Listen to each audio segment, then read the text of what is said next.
Dead ബോഡീസിനോട് എനിക്കൊരു ഭയമായിരുന്നുള്ളത്. എൻ്റെ ഒരു മനസ്സിൽ അങ്ങോട്ട് പ്രേതങ്ങളൊന്നും വരില്ല എന്നുള്ളൊരു ചിന്തയാണ്.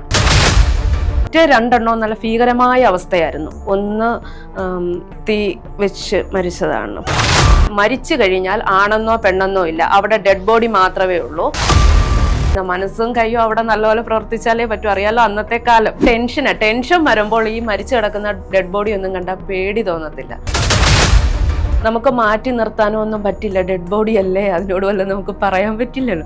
ഇന്നത്തെ കാലത്ത് എൻ്റെ കൂടെയുള്ള പല പുരുഷ ഫോട്ടോഗ്രാഫർമാരും ഇൻക്വസ്റ്റിന് പോകത്തില്ല. കാരണം എന്താ? എല്ലാ മനുഷ്യനും ഏറ്റവും അധികം പേടിക്കുന്ന അല്ലെങ്കിൽ ഭയപ്പെടുന്ന ഒരു കാര്യമാണ് മരണം എന്ന് പറയുന്നത്. ആ മരണത്തിൻ്റെ അകത്ത് പലപ്പോഴും പല ആളുകൾക്കും താല്പര്യമില്ലാതെയാണ് മരണത്തെയൊക്കെ കാണുന്നത്. അയൽവക്കത്തെ വീട്ടിൽ ഒരാൾ മരിച്ചു കഴിഞ്ഞാൽ താല്പര്യമില്ല എങ്കിൽ പോലും ഒരു ചടങ്ങിൻ്റെ ഭാഗമായിട്ട് പോയി കാണുന്ന ആളുകളാണ് പൊതുവേ നമ്മളെല്ലാവരും, ഒട്ടുമിക്ക ആളുകളും. ഉള്ളിലെവിടെ ഒരു ഭയം ഇതിൻ്റെ അകത്തുണ്ട്. അതൊരു പക്ഷേ മരണത്തിന് ശേഷം മൃതശരീരം കാണുന്നതായിരിക്കാം അതിൻ്റെ ഒരു പ്രശ്നം. അതൊരു നോർമൽ ഡെത്ത് ആണെങ്കിലും ആൾക്കാർ കാണും. പക്ഷേ അതിൻ്റെ അപ്പുറത്തോട്ട് അതൊരു ആക്സിഡൻറ്റ് ലെവലിലോട്ടോ ഒരു തൂങ്ങി മരണമോ അല്ലെങ്കിൽ ഒരു പോയിസൺ കഴിച്ചിട്ടുള്ള മരണങ്ങളൊക്കെ ആണെങ്കിൽ പൊതുവേ ആളുകൾക്കൊരു നെഗറ്റീവ് ഫീൽ അതിൻ്റെ അകത്ത്. അപ്പോൾ അതൊരു ജോലിയായിട്ട് കൊണ്ടു നടക്കാമെന്ന് പറയുന്നത് നോർമൽ ആളുകളെ സംബന്ധിച്ചിട്ട് ഭയങ്കര ഒരു ബുദ്ധിമുട്ടുള്ള കാര്യം, മാനസികമായിട്ടും എല്ലാം കൊണ്ടും. കാരണം ഇപ്പോൾ ഒരു ട്രെയിൻ തട്ടി ഒരു മൃതശരീരം നമ്മൾ പോയി കാണുക എന്ന് പറയുന്നത്, നമ്മളെപ്പോഴും പോലീസുകാരുടെ ഒരു അവസ്ഥ അതിനെപ്പറ്റി നമ്മളെപ്പോഴും ചിന്തിക്കും. ഇതെല്ലാം കണ്ട് ഇതെല്ലാം തൂത്ത് പറക്കിയെടുത്തതിന് ശേഷം വീട്ടിൽ വന്ന് പിന്നെ ഭക്ഷണം കഴിക്കണമല്ലോ, പിന്നെ നമ്മൾ അടുത്ത കാര്യങ്ങളെല്ലാം ചെയ്യണമല്ലോ എന്നൊക്കെ ചിന്ത വരുമ്പോൾ തന്നെ നമുക്ക് എല്ലാം കൊണ്ടും ഒരു ഇറിറ്റേഷൻ അല്ലെങ്കിൽ ഒരു ഇത് അറിയാം, ഇത് നമ്മുടെ ശരീരം തന്നെയാണ്, സെയിം ശരീരം തന്നെയാണ് നുറുങ്ങി കിടക്കുന്നത്. പക്ഷേ എപ്പോഴും നമുക്കിത് അക്സെപ്റ്റ് ചെയ്യാനൊന്നും തയ്യാറല്ല അതിൻ്റെ. അപ്പോൾ അതൊരു തൊഴിലായിട്ട് എടുക്കുമ്പോൾ ഉണ്ടാകുന്ന ഒരു ബുദ്ധിമുട്ടുണ്ടല്ലോ മാനസികമായിട്ട്. അപ്പോൾ അത് ആദ്യത്തെ ഒരു ഫസ്റ്റ് എക്സ്പീരിയൻസ് എങ്ങനെയായിരുന്നു? ഫസ്റ്റ് എക്സ്പീരിയൻസ് ഇൻക്വസ്റ്റ് ഫോട്ടോഗ്രാഫി എന്താണെന്ന് അറിയാതാണ് ഞാൻ ഇൻക്വസ്റ്റ് ഫോട്ടോഗ്രാഫിക്ക് പോകുന്നത്. അത് ഇങ്ങനെ ഫോട്ടോഗ്രാഫി പഠിച്ചു കഴിഞ്ഞിട്ട് നമുക്ക് അന്ന് ഫോട്ടോഗ്രാഫി എന്ന് മാത്രമേ അറിയുള്ളൂ, അല്ലാതെ ഇൻക്വസ്റ്റ് എന്താണെന്നൊന്നും നമുക്കറിയില്ല. ആ സമയത്താണ്. ഏത് വർഷം അത്?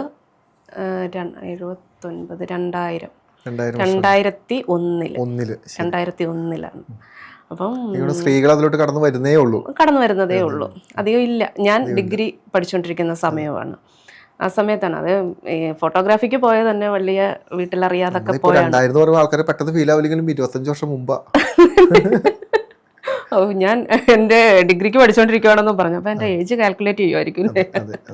അപ്പം പിന്നെ ഫോട്ടോഗ്രാഫിക്ക് പോയത് തന്നെ ഒരു വളരെ കഷ്ടപ്പെട്ടാണ് പോയത്, വീട്ടിലറിയാതൊക്കെയാണ് പോയത്. അപ്പോൾ അതുവരെയുള്ള ഈ ഡെഡ് ബോഡീസിനോട് എനിക്കൊരു ഭയമായിരുന്നുള്ളത്. ഡെഡ് ബോഡീസ് ഒരു 5 കിലോമീറ്റർ ചുറ്റളവ്, വീടിൻ്റെ ഒരു 5 കിലോമീറ്റർ ചുറ്റളവിൽ ആര് മരിച്ചാലും ഞാൻ പാതകത്തിൻ്റെ അടിയിൽ കിടന്നുകൊണ്ടിരുന്ന ആളാണ്. പാതകം അറിയാമല്ലോ, അടുക്കളയുടെ പാതകം.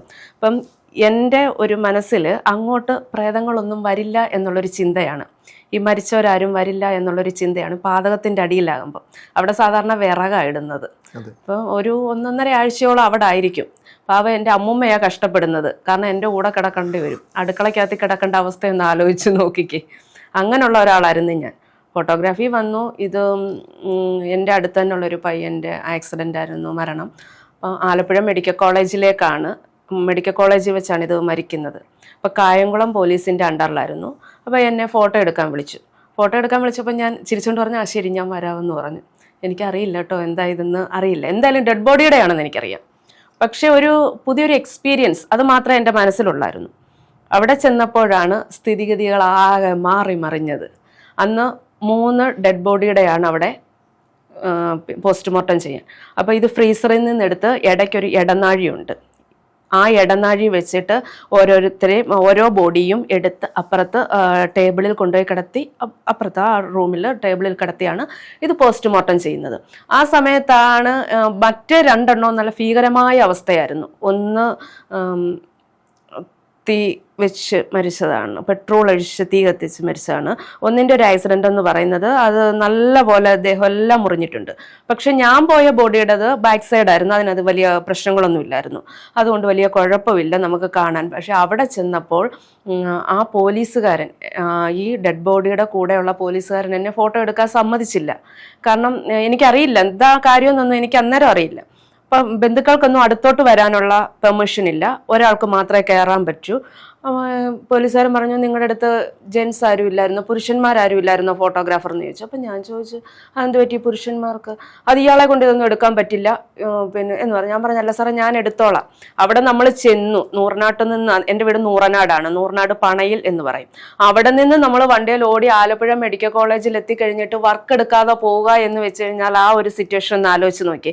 അല്ലെങ്കിൽ ഈ ബോഡിയുടെ കൂടെ ഉള്ളവർ പെട്ടെന്നൊരു ഫോട്ടോഗ്രാഫറെ കൊണ്ടുവരിക അന്നത്തെ കാലത്ത് ഇച്ചിരി ബുദ്ധിമുട്ടുള്ള കാര്യമാണ്. ഇത്രയൊന്നും ഫോട്ടോഗ്രാഫേഴ്സ് ഇല്ല ആ സമയത്ത്. അപ്പം ഞാൻ പറഞ്ഞു സാറേ ഞാൻ എടുത്തോളാം. പുള്ളി ഒരു വിധത്തിൽ സമ്മതിക്കത്തില്ല. അപ്പം ഈ ബന്ധുക്കൾ അവിടെ നിന്നുകൊണ്ട് ചോദിക്കുന്നുണ്ട് എന്താണെന്ന് ചോദിക്കുന്നുണ്ട്. അപ്പം ഞാൻ പറഞ്ഞില്ല കുഴപ്പമില്ലെന്ന് പറഞ്ഞു. പക്ഷേ ഈ പോലീസുകാരൻ ഇറങ്ങി ആ ബന്ധുക്കളോട് എന്ന് പറഞ്ഞു ഈ ബോഡിയുടെ, പുരുഷന്റെ ബോഡിയുടെ ഫോട്ടോ ഒരു സ്ത്രീയെ കൊണ്ടെടുപ്പിക്കാൻ പറ്റില്ല. അപ്പം ഈ കൂടെയുള്ള ആൾക്കാർ എന്നെ വിളിച്ചിട്ട് പറഞ്ഞു ഷൈജ ഇങ്ങനെ പോലീസുകാരൻ പറഞ്ഞു എന്ന് പറഞ്ഞു. അപ്പം ഞാൻ അവിടെ പറ്റില്ല എന്ന് പറഞ്ഞുകൊണ്ട് ഞാൻ പിന്മാറിക്കഴിഞ്ഞാൽ എൻ്റെ ഫീൽഡിൽ അവിടെ ഒരു നെഗറ്റീവാണ് വരുന്നത്. അപ്പം ഞാൻ കരുതി എന്തിനാ അങ്ങനൊന്നും പോകേണ്ട ആവശ്യമില്ല, എന്തായാലും വന്നു രണ്ടും കൽപ്പിച്ച് ചെയ്യുക തന്നെ. ഞാൻ ഈ പോലീസുകാരനോട് വന്നിട്ട് ഞാൻ പറഞ്ഞു സാറേ ഇതെൻ്റെ പ്രൊഫഷനാണ്, ഇത് കഴിയുമ്പോൾ അപ്പോഴത്തേക്കും ഞാൻ ബോൾഡായി കേട്ടോ, അതുവരെ ഞാൻ പേടിച്ച് നിൽക്കുമായിരുന്നു. ഞാൻ പറഞ്ഞു ഇതെൻ്റെ പ്രൊഫഷനാണ്, ഇത് കഴിയുമ്പോൾ ഞാൻ പൈസ വാങ്ങിക്കും, അതുകൊണ്ട് മരിച്ചു കഴിഞ്ഞാൽ ആണെന്നോ പെണ്ണെന്നോ ഇല്ല, അവിടെ ഡെഡ് ബോഡി മാത്രമേ ഉള്ളൂ, അതുകൊണ്ട് എനിക്ക് വർക്ക് എടുത്തേ പറ്റൂ എന്ന് പറഞ്ഞു. അങ്ങനെ ആ പുള്ളി എന്നെ വർക്ക് എടുക്കാൻ സമ്മതിച്ചത്. അതായിരുന്നു എൻ്റെ ഫസ്റ്റ് എക്സ്പീരിയൻസ് കേട്ടോ. പക്ഷെ അത് കഴിഞ്ഞപ്പോൾ ആയിരുന്നു എനിക്ക് അതിൻ്റെ ബുദ്ധിമുട്ടുകൾ കുറച്ച് മനസ്സിലായത്. ബുദ്ധിമുട്ടുകളെന്ന് പറയുന്നത് എനിക്കന്ന് ലോങ് ഹെയറാണ്, മുട്ട് കഴിഞ്ഞ് തലമുടി കിടക്കുക. അതേപോലെ തന്നെ എനിക്ക് വൺ സൈഡ് ഷോൾ, ഇപ്പോഴും ഈ പാൻറ് ഷർട്ടും ഒക്കെ പ്രൊഫഷന് വേണ്ടിയിട്ട് ഞാൻ യൂസ് ചെയ്യുന്നെങ്കിലും സാധാരണ പെണ്ണുങ്ങളുടെ കൂട്ട് തന്നെ സാരിയൊക്കെ വൺ ഫ്ലീറ്റ് ഒക്കെ ഇട്ട് കൊടുത്ത് തലേനിറയെ മുല്ലപ്പൂക്കെ വെച്ച് പോകാനാണ് എനിക്കിഷ്ടം. അന്ന് ഞാൻ അങ്ങനെ വൺ സൈഡ് ഷോളൊക്കെ ഇട്ട്, എനിക്കറിയില്ലല്ലോ ഇതിനെക്കുറിച്ച്, തലമുടിയൊക്കെ ഇങ്ങനെ ഇടയ്ക്ക് വെച്ചൊന്ന് ക്ലിപ്പൊക്കെ ഇട്ടാണ് പോയത്. പക്ഷേ ഈ നമ്മളെ ബോഡിയുടെ ഫോട്ടോ എടുക്കുമ്പോൾ പല ആംഗിളിൽ നിന്ന് എടുക്കണം, നമുക്ക് മാറ്റി നിർത്താനോ ഒന്നും പറ്റില്ല, ഡെഡ് ബോഡി അല്ലേ, അതിനോട് വല്ലതും നമുക്ക് പറയാൻ പറ്റില്ലല്ലോ. അപ്പോൾ നമ്മൾ ആ കിടക്കുന്ന ആ രീതിയിൽ തന്നെ വേണം നമ്മൾ എടുക്കാൻ. അപ്പോൾ ഞാൻ നോക്കിയപ്പം എൻ്റെ തലമുടി അപ്പുറത്ത് ഒരു ആ ഡെഡ് ബോഡിയിലാണ് കിടക്കുന്നത്, ഷോൾ അപ്പുറത്ത് കിടപ്പുണ്ട്. അന്നേരം ഇതൊന്നും നമ്മൾ നോക്കില്ല, നമുക്ക് ഫ്രെയിം കറക്റ്റ് ആയിരിക്കണം, ആ ഒരു ചിന്തയാണ്. അയ്യോ ഫ്രെയിം കറക്റ്റാണ്. അന്ന് ആലോചിച്ചോണം, ഈ ക്യാമറയൊന്നും ഇല്ല, ഫിലിമാണ്. ഫിലിം പിറ്റേന്ന് കൊണ്ടുപോയി വാഷ് ചെയ്താലേ അതിൻ്റെ റിസൾട്ട് അറിയത്തുള്ളൂ. അപ്പോൾ ടെൻഷനാണ്.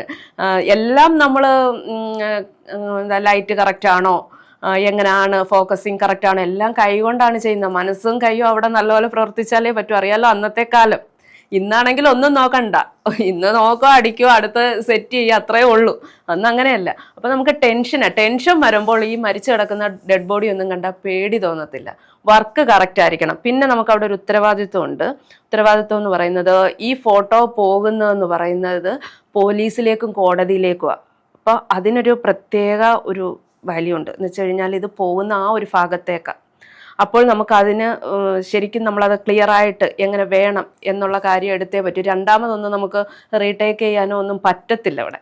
ഇതായിരുന്നു എൻ്റെ ഫസ്റ്റ് എക്സ്പീരിയൻസ്. ഓക്കെ, ഈ ആദ്യമായിട്ട് ഡെഡ് ബോഡി കണ്ടു കഴിഞ്ഞതിന് ശേഷം വീട്ടിൽ വന്നപ്പോൾ രാത്രി ഉറക്കം ബുദ്ധിമുട്ടുകൾ? അന്ന് എനിക്ക് ചെറിയൊരു ബുദ്ധിമുട്ടുണ്ടായിരുന്നു കേട്ടോ. കാരണം ഈ മരിച്ചു കിടന്ന ആൾ എൻ്റെ ഫ്രണ്ടായിരുന്നു. പക്ഷേ ഈ ബുദ്ധിമുട്ട് അതുകൊണ്ടുള്ള ഒരു ചെറിയ ഇന്ന ആളാണല്ലോ എൻ്റെ മനസ്സിലതുണ്ട്. പക്ഷേ എനിക്ക് ടെൻഷൻ മൊത്തം അതിനെക്കുറിച്ച് ഓർത്തല്ലായിരുന്നു. ആദ്യമായിട്ട് ഞാൻ ചെയ്യുന്ന ഒരു ജോലി, ആദ്യമായിട്ട് ഫോട്ടോഗ്രാഫി അല്ല, ഇൻക്വസ്റ്റ് ചെയ്യുന്ന ജോലി, ഇത് എന്തായിരിക്കും ഇതിൻ്റെ റിസൾട്ട് എന്ന് പിറ്റേന്ന് കളർ ലാബിൽ കൊണ്ടുവന്ന് ഈ ഫിലിം വാഷ് ചെയ്ത് കഴിഞ്ഞപ്പോഴാണ് എനിക്ക് ആ ടെൻഷൻ മാറിയത് കേട്ടോ.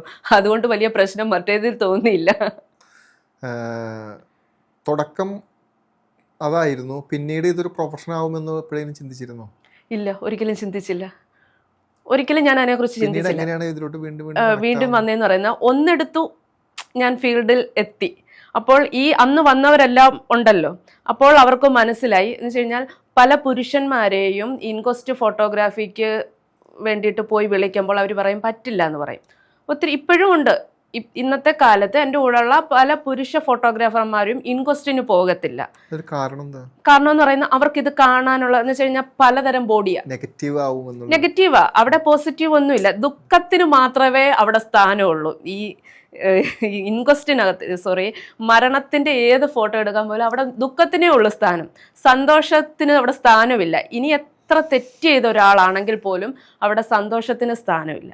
അപ്പം അത് മാത്രമല്ല, ഈ പല കാഴ്ചകളാണ് കാണേണ്ടത്. ഇപ്പം തന്നെ ട്രെയിൻ തട്ടി മരിച്ചെന്ന് പറഞ്ഞില്ലേ, അതൊക്കെ എന്ന് പറയുന്നത് അതൊക്കെ ഞാൻ പിന്നീട് പറയാം. ഈ ട്രെയിൻ തട്ടി മരിക്കുന്നവരുടെയൊക്കെ ഫോട്ടോ എടുക്കാൻ ഞാൻ മനസ്സുകൊണ്ട് പാവപ്പെട്ട ഒരു സിറ്റുവേഷൻ ഉണ്ട്, അത് ഞാൻ പിന്നീട് പറയാം. അപ്പം അങ്ങനെയുള്ള സ്ഥലത്ത് ഈ പുരുഷന്മാർ പോകത്തില്ല. അപ്പോൾ ഈ ഒരു ഇൻക്വസ്റ്റിന് പോകാനായിട്ട് 5-6 ഫോട്ടോഗ്രാഫേഴ്സെ വിളിച്ചാലായിരിക്കും ചിലപ്പോൾ ഒരാൾ പോകുന്നത്. അത് ഈ പോകുന്ന ആൾക്ക് നല്ല ഡിമാൻഡുമാണ്. അങ്ങനെ ഇരിക്കുന്ന സമയത്താണ് ഞാൻ വന്ന് ഒരെണ്ണം എടുത്തു കഴിഞ്ഞു എന്ന് കണ്ടപ്പോഴത്തേക്ക് എൻ്റെ നാട്ടുകാർക്ക് മനസ്സിലായി ഇവളെ കൊണ്ട് സാധിക്കും, ഇവർക്ക് എടുക്കാൻ പറ്റും എന്ന് മനസ്സിലായപ്പോൾ പിന്നെ എല്ലാവരും എന്നെ വിളിക്കാൻ തുടങ്ങി. അങ്ങനെ ഞാൻ ഈ ഫീൽഡിലോട്ടല്ല വന്നു. ഓക്കെ. അപ്പം എനിക്ക് തോന്നുന്നു ഇപ്പം എത്രത്തോളം ഇൻക്വസ്റ്റ് ഫോട്ടോസ് എടുത്ത് കാണും ഇപ്പം എൻ്റെ ഒരു കണക്കൂട്ടലെ കുറഞ്ഞ ഒരു 10-600 എണ്ണമെങ്കിലും എടുത്തിട്ടുണ്ട്. കാരണം ഞാനിത് നോട്ട് ചെയ്തില്ല, ഒരിക്കലും ഞാൻ പ്രതീക്ഷിച്ചില്ല ഞാൻ ഇങ്ങനെ ഒരു ലെവലിൽ ഈ ഇൻക്വസ്റ്റ് ഫോട്ടോഗ്രാഫിക്ക് ഇത്രയും പ്രാധാന്യം ഉണ്ടെന്നും ഞാൻ ഇങ്ങനെ ഒരു ലെവലിൽ എത്തുമെന്ന് ഞാൻ അറിഞ്ഞില്ല, അല്ലെ ഞാൻ അതെല്ലാം നോട്ട് ചെയ്ത് വെച്ചേനെ. അപ്പോൾ ഏകദേശം ഇനി ഒരു 600ഓളം ഡെഡ് ബോഡീസ് കാണുകയും അതിലൂടെ ആ അനുഭവത്തിലൂടെയും കടന്നു പോകുന്ന ഇനി ബാക്കി അടുത്ത എപ്പിസോഡിൽ നമുക്ക് കാണാം കേട്ടോ.